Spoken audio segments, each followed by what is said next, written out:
Good morning! Today is February 10 and I will start my diet journey. So today is day 1. Dahil nakabili ako ng saba sa friend ko kahapon, ang plano ko, magsasaba diet ako. Kaya ngayon, magluluto tayo ng nilagang saging na samahan na din natin ng itlog. Dahil medyo may kamahalan tong saging na to, syempre, kailangan ko lang to pang lunch. Kailangan kong tipirin. At, kaya syempre, kailangan natin ng alternative. Kailangan natin magdagdag ng cereal na may fresh milk. So, magdagdag lang tayo ng ilang scoop para yun na yung breakfast natin. Konting-konti lang, siguro mga 3. Tama na yun, no? Okay na yun. Kaya na yung mabusog yung aking tiyan for hanggang lunch na. Kasi ang lunch namin ay 12. From 8:30 hanggang 12 yung work, pwede na yun. But may nalaglag pa nga, kaya kailangan natin dambutin kasi kasama yun sa binayaran ko. So, let's eat! Ito lang Itadakimasu! Kawawa naman ako. Gugutomin ako hanggang mamaya.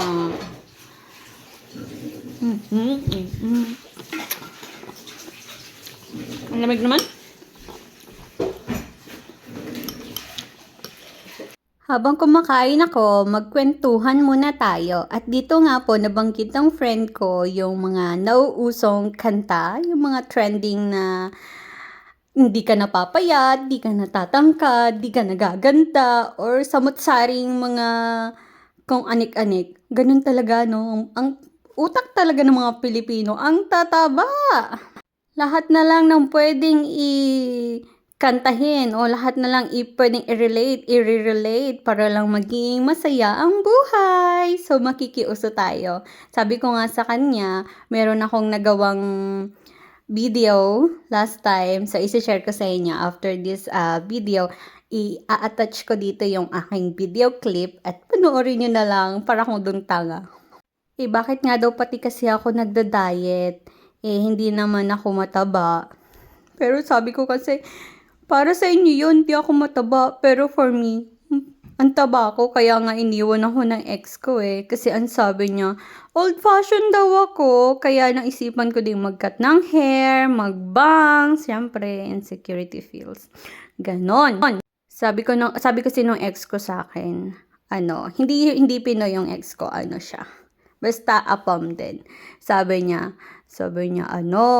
kapag nagkakausap kami sa call, palagi niyang pinapansin yung, yung hairstyle ko. Kasi 'di ba last time, bago pa ako mag-bangs, lagi na lang naka one-sided yung hair ko. Kasi tinatabunan ko yung noo ko, ang lapad-lapad kasi. And then sabi niya, gusto ko makita yung yung ibang style daw ng hair ko. Sabi ko, bakit mo ba pinakalmanan yung buhok ko? Inaano ba kita? Kung talagang mahal mo ko, mahalin mo ko kung ano yung una mong nakita sa akin, di ba? Kung hindi mo ako gusto, wag ka nang magparamdam pa. Yun ang ginawa niya. After na yung mag-usap nun, kasi sabi ko, wag niya nang pansinin. Sabi niya, old-fashioned daw kasi yung hairstyle ko. Aba, maalam ba? Inaano ba kita? Hindi ka naman kapogi. Nakala mo dyan?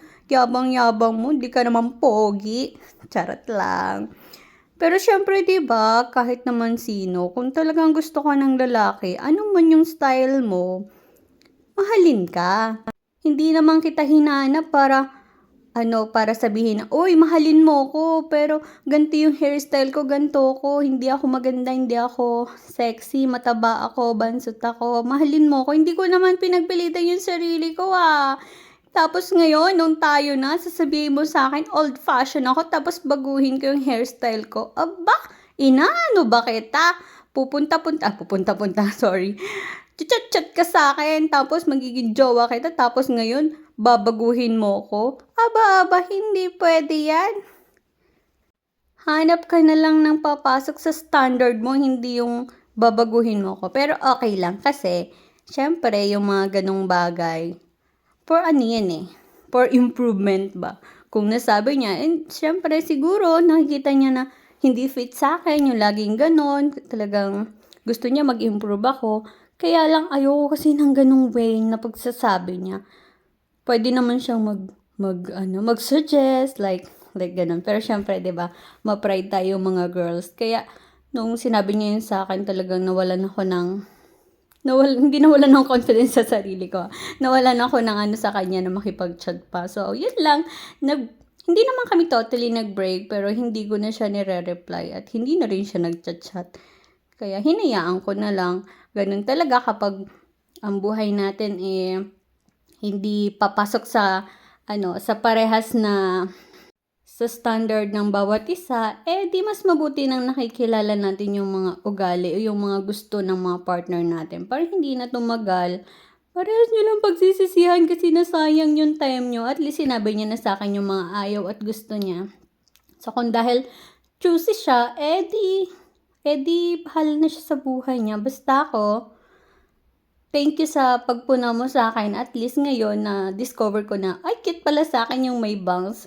And cute din sa akin yung maiksi yung hair. Naging curly yung hair ko. Sabi nga nung friend ko, nung pagpasok ko na after kong ikat yung hair ko, sabi niya, ang ganda daw ng buhok ko. Bakit daw nag-straight pa ako last time? Sabi ko, natural to. Akala niya kasi nagpasalon ako. Nagpasalon? Ang mahal-mahal lang salon dito sa Japan. My God!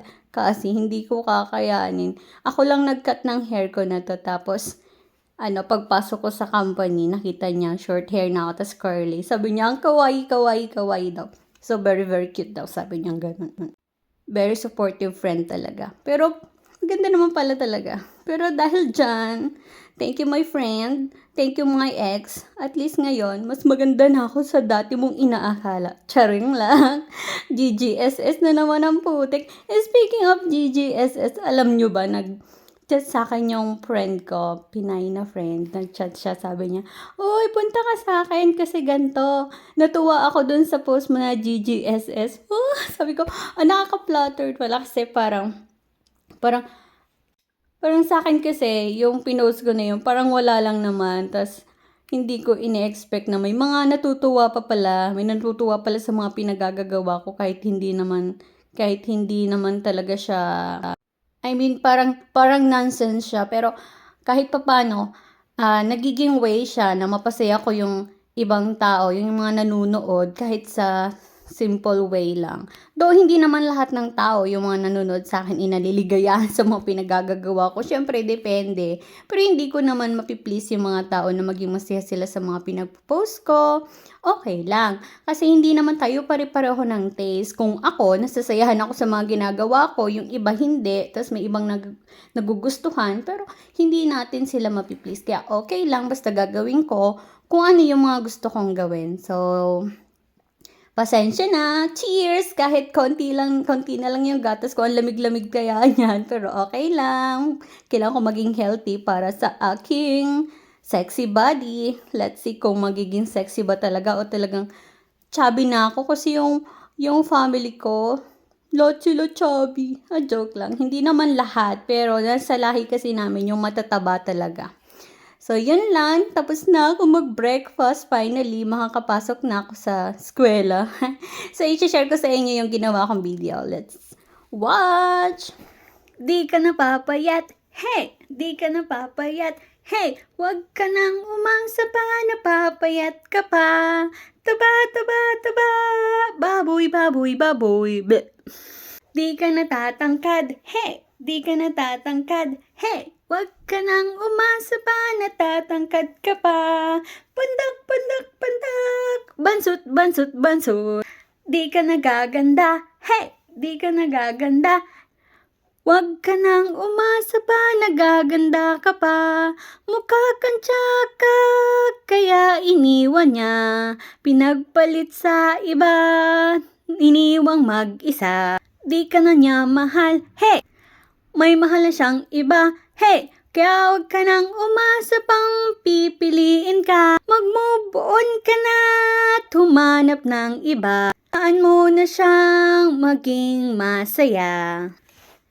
Di okay, fine, no worries.